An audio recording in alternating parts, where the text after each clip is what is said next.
El mundo está lleno de conquistadores, guerreros, gobernantes, hombres que han cambiado al mundo para bien y muchas veces para mal. Son tres razones por las cuales la historia es mayoritariamente masculina. Una es el control que el hombre ha tenido de la historia, borrando o al menos intentando hacerlo a grandes mujeres. El machismo que imperaba y lo sigue haciendo, donde el hombre se siente ofendido y reprime actividades a la mujer pues podría superarlo, tal y como lo hizo Octavio Paz con Elena Garro cuando le prohibió escribir poesía pues ese era su campo. Y la otra, la maternidad. Sí, eso que en estos días escucharemos como algo hermoso y único, como uno de los principales objetivos de la mujer. Pero detrás de los colores pastel de la maternidad están los oscuros y grises que viven muchas a lo largo del mundo.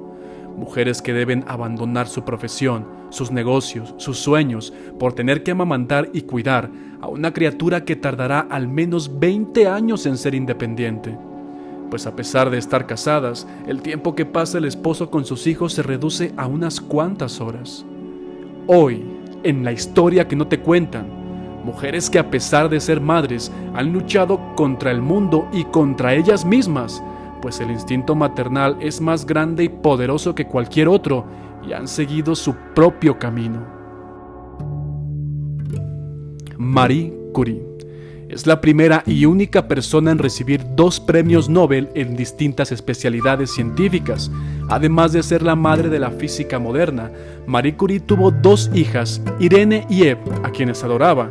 Estaba muy involucrada en su crianza, tanto que hasta en su infancia se organizó con un grupo de distinguidos académicos para su educación en el lugar. Le transmitió a Irene su amor por la ciencia, quien también ganó un premio Nobel de Química. Su hija Eve estuvo a su lado sus últimos años y se convirtió en su confidente. Ganó prestigiosos premios literarios cuando escribió la biografía de su madre, Madame Curie, en 1937. Las investigaciones de Curie fueron pioneras, tanto que ni ella era consciente de los peligros a los que se exponía con la radiación. De hecho, se cree que la anemia aplásica que provocó la muerte de Marie en 1934 fue a causa de los largos años dedicados a la investigación en su laboratorio. Su cuerpo fue depositado en un ataúd sellado con una pulgada de plomo para aislarlo de la radiación. Josefa Ortiz de Domínguez.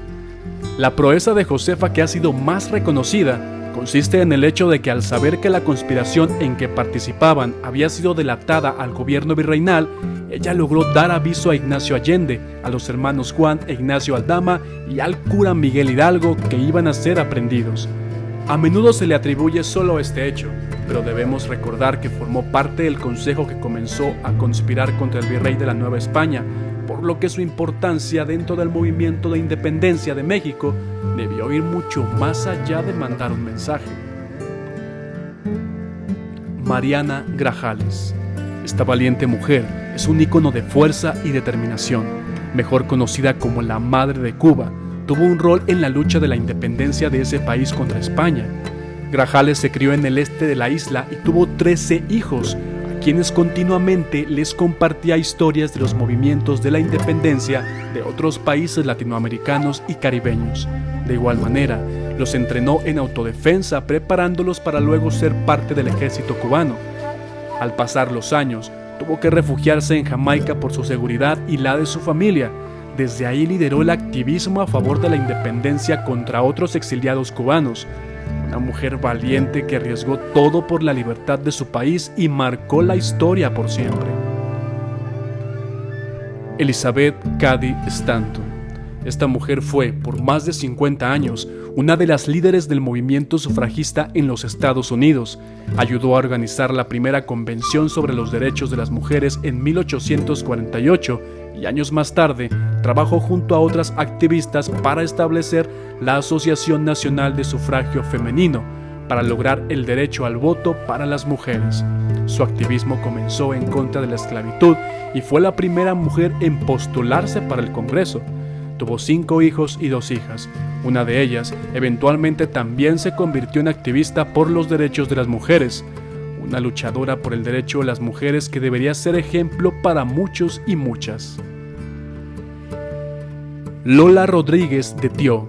Esta puertorriqueña fue poetisa, periodista y defensora de los derechos de las mujeres. También formó parte del movimiento de la independencia de su isla.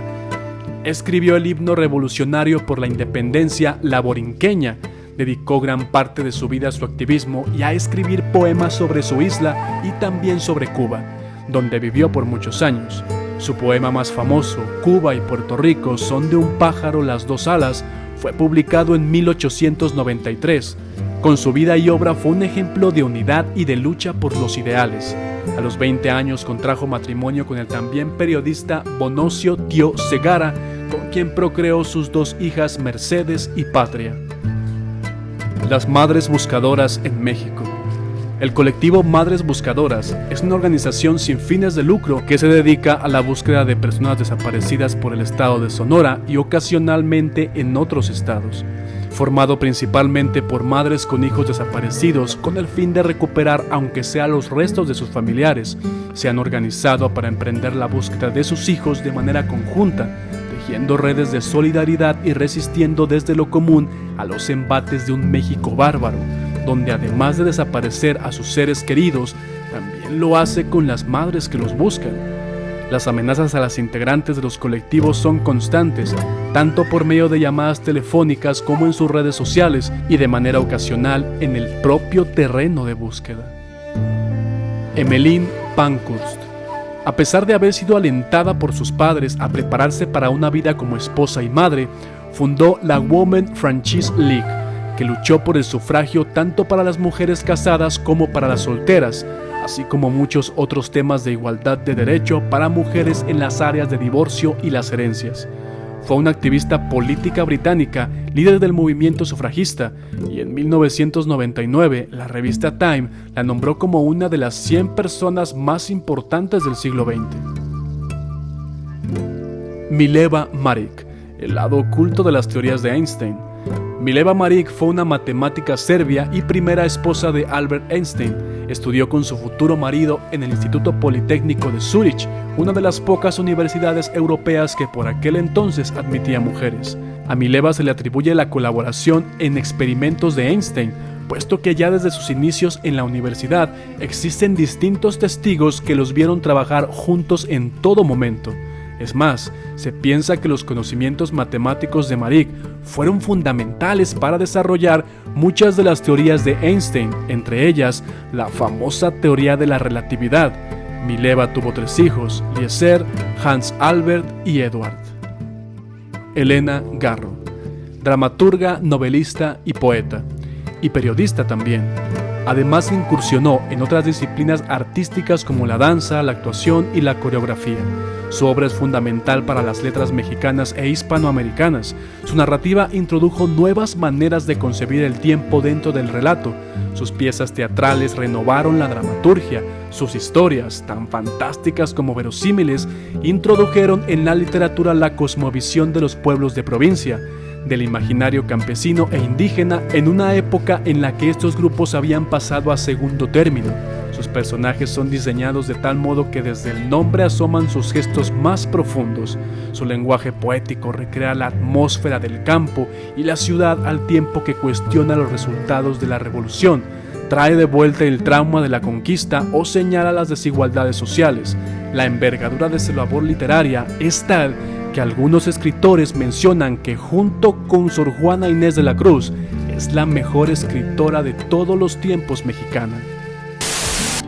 10 de mayo, un día donde se venera una figura generalizada, pero nos olvidamos de la persona que está detrás de ella. Soy hombre, y como tal no debería atreverme a hablar de maternidad, pero qué carga tan pesada ha puesto la naturaleza en ustedes. Feliz 10 de mayo, feliz Día de las Madres, y por favor, que se jodan sus hijos, que coman si es que llevan algo para comer. Ustedes descansen, como lo haría alguien que a pesar de no haberlo pedido, ha terminado una complicada tarea. Yo soy Fernando Magaña, y por un mundo con mujeres que sigan su camino pese a tener la carga de un hijo o hija, nos vemos en la próxima.